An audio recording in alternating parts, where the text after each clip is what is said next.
Хайрт нөхдөө.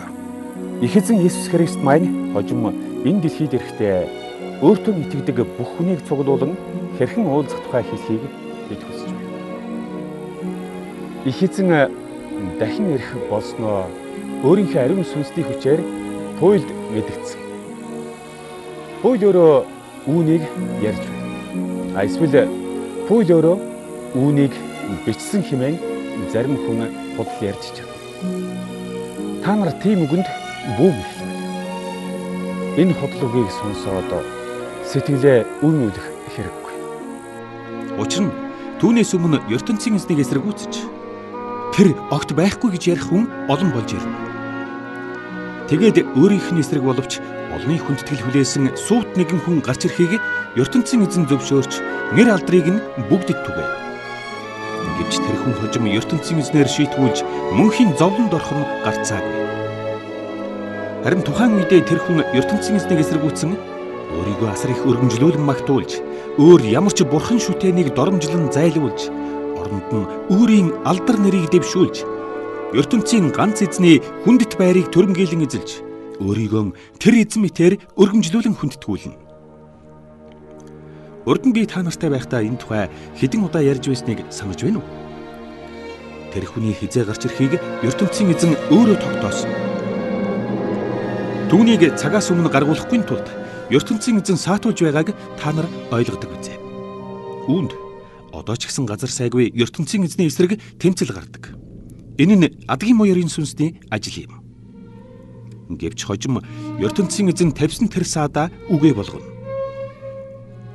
Тэгтэлч өнөөх хорон санаатай хүн гарч ирж ертөнцийн эзэн түүний хийсэн ажлыг бүгдэд харуулж их эзэн Иесус энэ дэлхийд дахин ирэхдээ түүнийг шийтгэх зарлиг буулгаж бүр мөсөн устгах болно. Харин энэ хорон санаатан ертөнцийн эзнээр устгуулахаасаа өмнө адгийн моёрын сүнсний тусламжаар асар их хүч чадал болж янз бүрийн гайхалтай үйл явдлуудыг хүмүүсээр хийлгэн тэднийг мэхэлж өөртөө татан итгүүлнэ. ертөнцийн эзний хэлсэн үнэн үгэнд итгэж мөнхийн зовлонгоос аврагдах дургүй бөгөөд зөвхөн гэмт амьдралд дуртай хүмүүс бүгд түүнд мэхлүүлнэ. Есүст итгэхээс татгалздаг тэднийг ертөнцийн эзэн гарцаагүй шийтгэхийн тулд өөрийн нөлөөг үзүүлж хуурамч юмд амархан мэхлүүлдэг болгоно.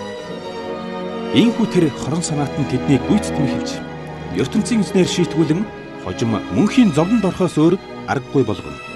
Их эзний хайртай нөхдөө.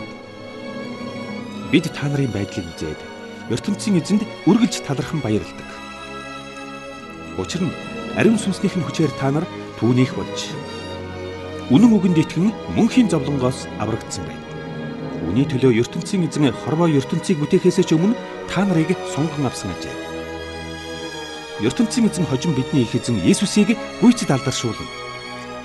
Та нарыг бас түүний хамт алдаршуулахын тулд бидний тунхагласан сургаалд итгүүлж өөрийн болгон авчээ. Нөхдөө, иймээс тэрхүү үнэн сургаалыг зарим үед яриагаар, зарим үед загтлаар заадгийг минь үл харгалзан та бүгд үргэлж итгэлтэйгээр дагах хэрэгтэй.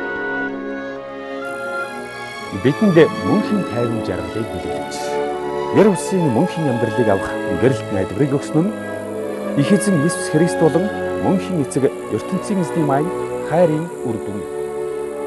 Тэд та нарыг тайвшруулан, урам зориг оруулж, олон сайн үс бүтээлгэж, үнэн үгээр үргэлж зааж өгч байх болтугай.